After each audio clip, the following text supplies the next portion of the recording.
Амансыздар. Алматы облысында өткен апта ел назарын аудартқан маңызды оқиғаларға, жаңа бастамалар мен мазмұнды іс-шараларға толы болды. Өңірдің қоғамдық саяси, әлеуметтік, экономикалық және мәдени өміріндегі жаңалықтар Алатау арайы, Ағни Алатау және Алатау Ньюс ақпараттық алаңдарында тұрақты түрде жарияланып отырды. Ендеше аптаның ең маңызды жаңалықтарына бірге шолу жасайық. Өңір қауіпсіздігін күшейту бағытындағы игі бастамалардың бірі Талғар қаласында жаңа өрт сөндіру бөлімінің ашылуы. Жаңа депоның салтанатты ашылуына Қазақстан Республикасының төтенше жағдайлар министрі генерал-лейтенант Шыңғыс Әрінов, Алматы облысының әкімі Марат Сұлтанғазиев қатысты. Талғар қаласының тұрғындары бүгінгі жақсы бір іс-шара осы номері 17 Талғар қаласының өрт сөндіру депосының ашылуымен құттықтаймын. Заманауи техникамен жабдықталған жаңа нысан төтенше жағдайларға жедел әрекет етуге мүмкіндік беріп, 70 мыңға жуық халқы бар Талғар тұрғындарының қауіпсіздігін қамтамасыз етеді. Алматы қаласының әкімі Дархан Сатыбалды мен Алматы облысының әкімі Марат Сұлтанғазиевтің қатысуымен Алматы агломерациясы жергілікті кеңесінің кезекті отырысы өтті. Бүгін біз Алматы агломерациясын одан әрі кешенді дамытудың маңызды мәселелерін талқылау үшін жиналып отырмыз. Жиында қала маңындағы елді мекендерді газдандыру, көлік инфрақұрылымын дамыту және қала шекарасына жақын аумақтарда мектептер салу жайы қаралды. Кеңестегі негізгі мәселенің бірі Қарасай, Іле және Талғар аудандары тұрғындарын табиғи газбен қамту жайы болды. Сонымен қатар инженерлік инфрақұрылымды дамыту, магистральдық желілерді салу, тұрғын үйлерді газбен жабдықтау жүйесіне қосуды жеделдету мәселелері сөз болды. Балалар қауіпсіздігі қоғамның ортақ жауапкершілігі. Осы орайда Еңбекші Қазақ ауданында Алматы облысы әкімдігі жанындағы кәмелетке толмағандардың істері және олардың құқықтарын қорғау жөніндегі комиссияның көшпелі отырысы өтті. Облыс әкімінің орынбасары Ғани Майлыбаевтың төрағалығымен өткен жиында балалардың құқықтарын қорғау, олардың қауіпсіздігін қамтамасыз ету, жасөспірімдер арасындағы құқық бұзушылықтардың алдын алу, білім беру ұйымдарындағы тәрбие жұмысының тиімділігін арттыру және ведомствоаралық өзара іс-қимылды күшейту мәселелері қаралды. Жастар қоғамның қозғаушы күші. Сондықтан жас буынды қолдау аса маңызды. Ол халықаралық деңгейде шешімін тауып жатса тіпті құптарлық. Осы орайда облыстық жастар ресурстық орталығында Қытай Халық Республикасы Шанхай қаласы Коммунистік партиясы комитетінің әлеуметтік жұмыс департаменті делегациясымен кездесу өтіп, жастар саясаты саласындағы өзара ынтымақтастық жайы талқыланды. Алатау арайы газетінің бұл аптадағы санында одан басқа да өңірдің тыныс-тіршілігін жан-жақты қамтып, экономикалық даму, әлеуметтік саясат, қоғамдық өмір, мәдениет пен руханият және ұлттық құндылықтарды дәріптеген мазмұнды материалдар оқырман назарына жол тартты.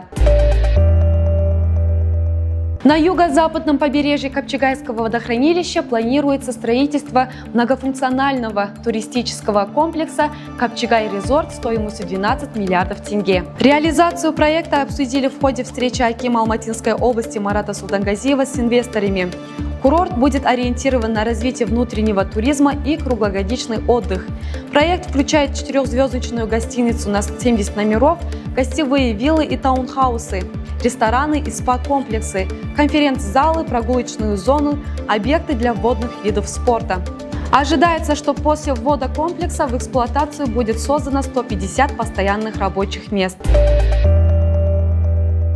На территории Альтейского сельского округа вдоль трассы Алматы-Бишкек состоялось официальное открытие самого крупного в Алматы и Алматинской области завода по производству металлоконструкций и товарного бетона. Открывая торжественную церемонию, основатель завода ТВ.РУ отметил, что экономика Казахстана хорошо развивается именно благодаря той привлекательной инвестиционной политике, которую проводит президент страны Касым-Жомарт Токаев.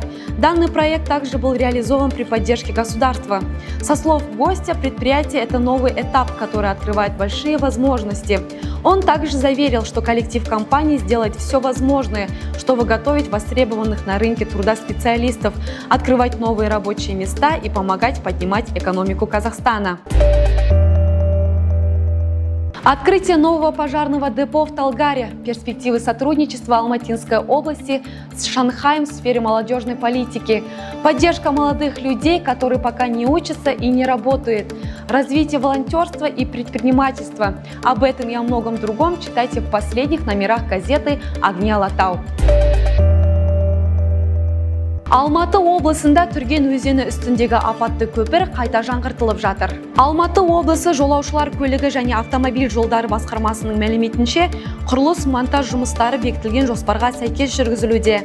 Басқарманың автомобиль жолдары бөлімінің басшысының міндетін атқарушы Нұрдәулет Асқаров мердігер ұйым нысанда барлық қажетті жұмыстарды белгіленген мерзімге сай орындап жатқанын айтты. Еңбекшіқазақ ауданы облыстық маңызы бар Приканальный бак автомобиль жолының 54 километрінде Түрген өзені арқылы өтетін мостовое сооружение 2024 жылы жауын-шашын көп болуынан су деңгейінің көтерілуіне аварийный болып саналып, жол қозғалысы уақытша шектеулі қойылған болатын. Қазіргі таңда проект жұмыс бойынша мердігер мекеме анықталып, жұмыстар басталуда. Ағымдағы жылдың желтоқсан айына дейін бітіру жоспарланып жатыр. Аталған көпір 2024 жылы техникалық сараптама қорытындысы бойынша апатты деп танылып, онда көлік қозғалысына шектеу қойылған. Ал 2026 жылғы 1 шілдеде болған нөсер жауыннан кейін Түрген өзеніндегі су деңгейі көтеріліп, көпірге жақын аумақтағы жағалауды су шайып кеткен. Жоба аясында көпір толық жаңғыртылып, оның қауіпсіздігі мен беріктігі күшейтілді. Нысанды пайдалануға беру 2026 жылдың желтоқсан айына жоспарланған. Сегодняшний день занимается подготовительными работами, идет демонтаж. Продолжительность строительства 5 месяцев, ориентируемся на 5 месяцев. Работы идут, в принципе, в срок, проблем нету.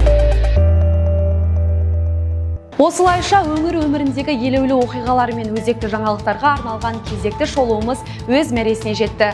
Алматы облысындағы маңызды бастамалар мен жаңалықтардан хабардар болу үшін Алатау арайы, Огни Алатау және Алатау Ньюс ақпарат алаңдарын тұрақты түрде оқып, бақылап отырыңыздар. Назар қойып тыңдағандарыңызға рахмет.